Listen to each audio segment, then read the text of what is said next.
Tadi saudara pada ke gereja. Siapa yang ke gereja? Angkat tangan. Wah, banyak yang ke gereja ya, saudaraku.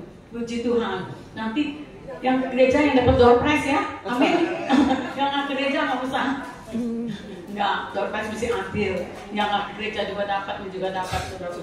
Efesus 5 ayat 20 ayat 21 saya bacakan. Ucap syukurlah senantiasa atas segala sesuatu dalam nama Tuhan kita Yesus Kristus kepada Allah dan Bapa kita, dan rendahkanlah dirimu seorang kepada yang lain di dalam takut akan Kristus.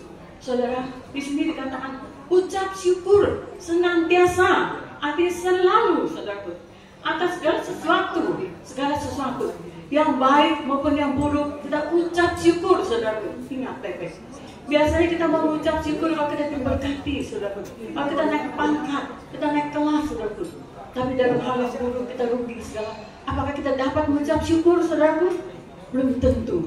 Tapi saya saksikan seorang teman saya, saudaraku, sungguh dia sakitnya luar biasa. Parkinson, tidak bisa berjalan, saudaraku. Jalannya pakai kursi roda, saudaraku. Tetapi dia selalu mengucap syukur. Biasanya, saudaraku, dari tahun baru, Imlek atau apa, dia adakan untuk mengucapkan syukur. Tapi lagi dia ulang tahun, saudaraku, dia mengucap syukur. Saya heran, saudaraku, sungguh kagum. Walaupun tidak bisa berjalan, sakit Parkinson itu sudah 8 tahun lebih, saudaraku.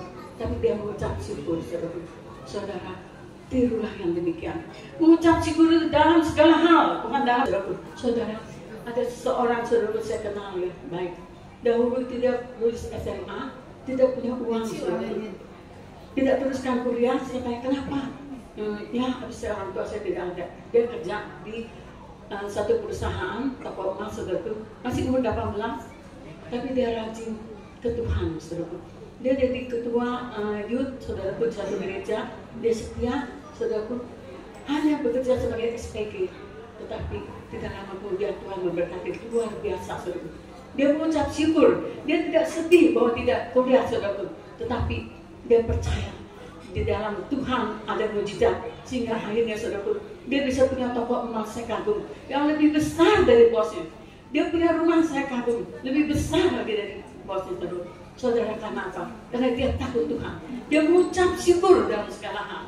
Itulah, saudaraku, yang kita perlukan, mengucap syukur dalam segala hal. Dan kemudian rendahkanlah dirimu seorang kepada yang lain dalam takut akan Kristus. Rendahkan artinya apa? Jangan sombong, saudaraku. Apapun yang terjadi, saudara sadarlah apa yang kita miliki semua itu dari Tuhan, saudaraku. Saudara, kita lahir, ada yang bawa emas nggak? Ada yang bawa emas nggak? Kok diam, saudara? Nggak ada. Mantap ya? Aduh, tapi sekarang, saudara, saya lihat emas saya banyak, emas saudara banyak ya. Ada yang berkilo-kilo ya. Ngaku dong. Ada berlian di atas. Itu semua dari apa? Dari Tuhan, saudara. Ingat, dari Tuhan. Allah yang kita sembah itu Allah yang ajaib, saudara. Saya katakan. Di sini dikatakan segala sesuatu dalam nama Tuhan Yesus Kristus, saudaraku, kita mengucap syukur apapun yang kita miliki. Saudara, mungkin saudara tidak bisa mempunyai apa-apa, saudara, itu tidak ada emas, saudara, tetap ucap syukur dalam segala hal. Apapun juga tetap ucap syukur. Saya menyaksikan, saudaraku, seorang anak, saudaraku, dia orang tuanya susah sekali, saudaraku, tetapi dia tidak bisa sekolah pun melanjutkan, hanya SMA, tapi rajin, setia di dalam apa? Di dalam ladang Tuhan, saudaraku, luar biasa.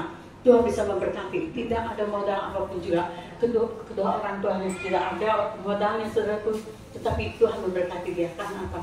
Karena dia setia di ladang Tuhan. Dan rendahkanlah dirimu seorang kepada yang lain. Artinya apa? Jangan sombong. Ingat, saudaraku, kesombongan itu adalah musuh utama. Allah membenci orang-orang yang sombong, saudaraku. Ingat, kesombongan itu tidak berkenan di hadapan Allah, saudaraku.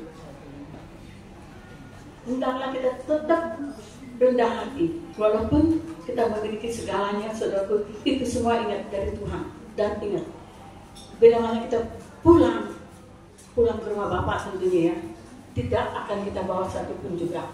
Ingat baik-baik.